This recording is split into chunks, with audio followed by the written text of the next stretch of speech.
कालू कौवा और गौरी कौवी अपने दोस्तों को मिलने पहाड़ों वाले जंगल में चल पड़ते हैं और सबसे पहले वो रानो चिड़िया के घर जाते हैं।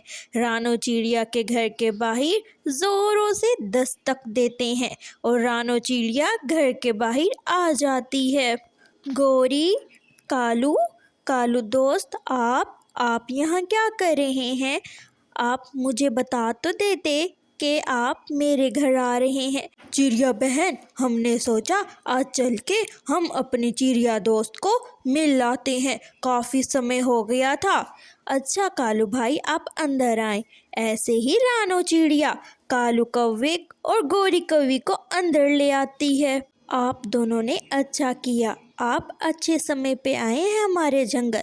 आजकल हमारे जंगल में खूब सारे फल लगे हुए हैं और मौसम भी काफ़ी अच्छा है। आप लोग हमारे जंगल घूम सकते हैं। अब हमारे जंगल में पंछी इंसानों वाला खाना भी बनाना सीख गए हैं।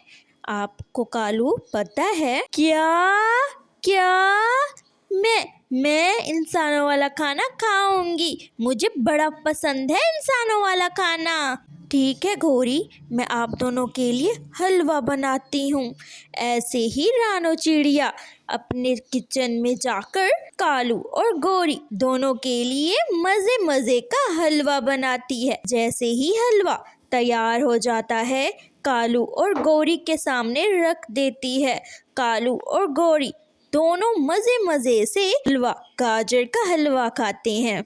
रानो बहन, कमाल का था हलवा, बहुत मज़े का था। मैं खा के मुझे बहुत मज़ा आया। जब तक मैं यहाँ हूँ आपके हाथ का खाना खाऊंगा, कभी बिरयानी तो कभी बड़ा पाव, ऐसे ही सारे पकवान खाऊंगा मैं। ऐसे ही दिन गुजरते जाते हैं और 2 दिन के बाद रानो चिड़िया कालू कौवे से कहती है, कालू भाई, मैं जाकर फल ले आती हूँ। आप लोगों को फल बहुत पसंद है ना? हाँ रानो, तुम्हें पता तो है ना, मुझे अमरूद बहुत पसंद है। तुम मेरे लिए फ्रेश अमरूद लाना। हाँ कालू, मुझे पता है, तुम मेरे बहुत अच्छे दोस्त हो। मैं जानती हूँ कि तुम्हें अमरूद बहुत पसंद है। मैं तुम्हारे लिए अमरूद ही लाऊंगी, फिक्र ना करो। ऐसे ही रानो चिड़िया अपने साथ एक टोकरी लेकर जा रही होती है कि रास्ते में मिट्ठू तोता बैठा होता है।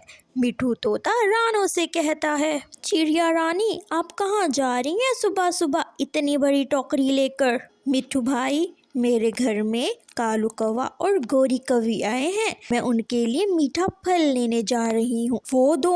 वो दोनों तो चोर है रानो बहन, आप भी ध्यान रखिएगा। मैं तो कहता हूँ आज ही उन्हें अपने घर से भगा दें। दूसरी तरफ कालू कौवा सोया होता है और गौरी कौवी उठकर बैठ जाती है और रानो चिड़िया के घर को इधर उधर देखती है। ऐसे ही वो चलते चलते दूसरे कमरे में आ जाती है।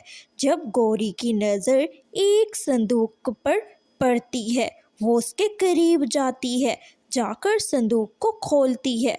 खोलकर वो सोने वाले कंगन उठा लेती है और बहुत ज़्यादा खुश होती है।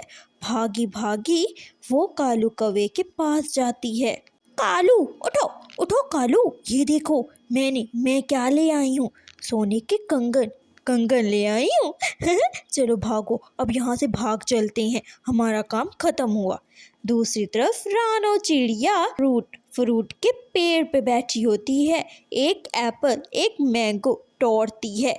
दूसरी तरफ जब घर आती है तो संदूक को खुला देखकर डर जाती है। जब उसके पास जाती है तो सोने वाले कंगन गायब होते हैं और जोरों से रोती है। तेज बारिश होने की वजह से रानो चिड़िया दूर कालू कौवे और गौरी कौवी को ढूंढने नहीं जाती और चुप करके बैठ जाती है। तेज बारिश में कालू कौवा और गौरी कौवी वो अपने जंगल जा रहे होते हैं, मगर तेज बारिश होने की वजह से उनसे उड़ा नहीं जाता और मिट्ठू तोते के घर के बाहर जोरों से दस्तक देते हैं। मिट्ठू, ओ मिट्ठू, मिठू मेरे दोस्त, दरवाज़ा खोलो, बाहर बारिश हो रही है। मिठू बाहर आता है, देखता है कि बाहर गोरी कौवी और कालू कौवे खड़े होते हैं। ओह तुम बदमाश, तुम क्या कर रहे हो यहाँ पर? तुम दोनों चोर हो, मैं चोरों को घर के अंदर नहीं आने देता। भागो भागो यहाँ से, निकल जाओ मेरे घर से, बहुत दूर चले जाओ, तुम्हारे लिए कोई जगह नहीं है। दोनों कौवे एक पेड़ के नीचे बैठ जाते हैं और बारिश रुकने का इंतजार करते हैं, मगर ऊपर से एक बड़ी सारी लाठी उनके ऊपर गिर जाती है। आपको ये कहानी कैसी लगी है? अगर अच्छी लगी है तो जल्दी से इस वीडियो को लाइक कर दें और शेयर करें अपने दोस्तों के साथ। अगर इस तरह की और भी नई कहानियाँ देखनी है तो हमारे चैनल को सब्सक्राइब कर दें। धन्यवाद।